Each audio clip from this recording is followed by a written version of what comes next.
Good afternoon, everybody. Today, the entire world is appalled by the brutal murder of Jim Foley by the terrorist group ISIL.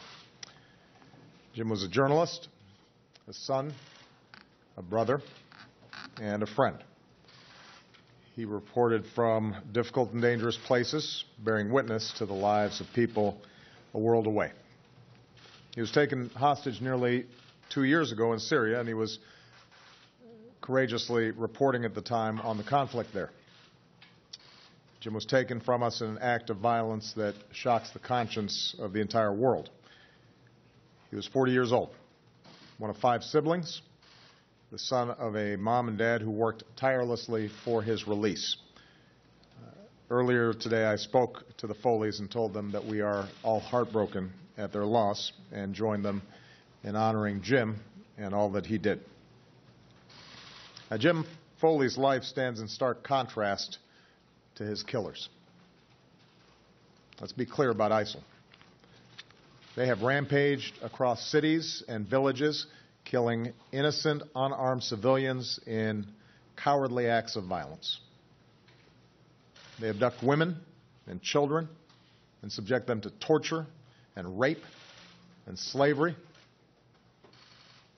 They have murdered Muslims, both Sunni and Shia, by the thousands.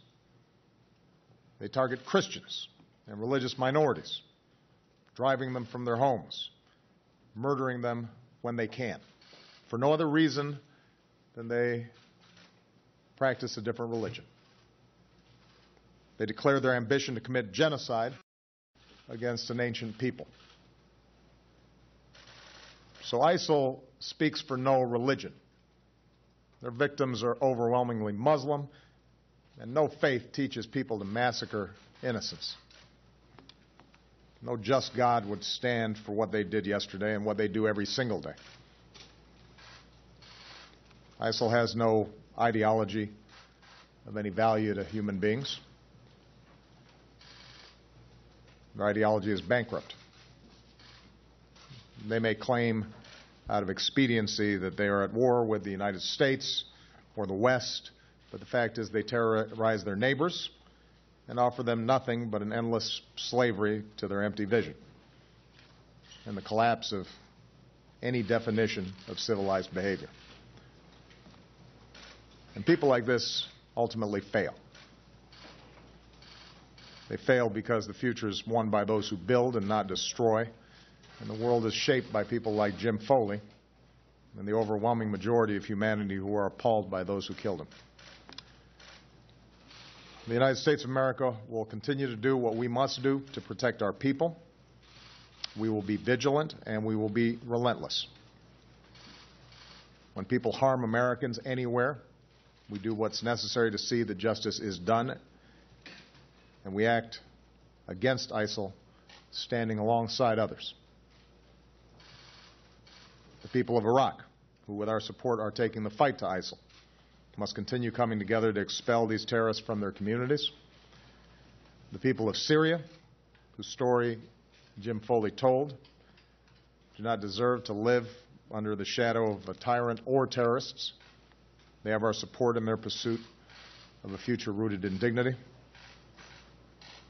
From governments and peoples across the Middle East, there has to be a common effort to extract this cancer so that it does not spread.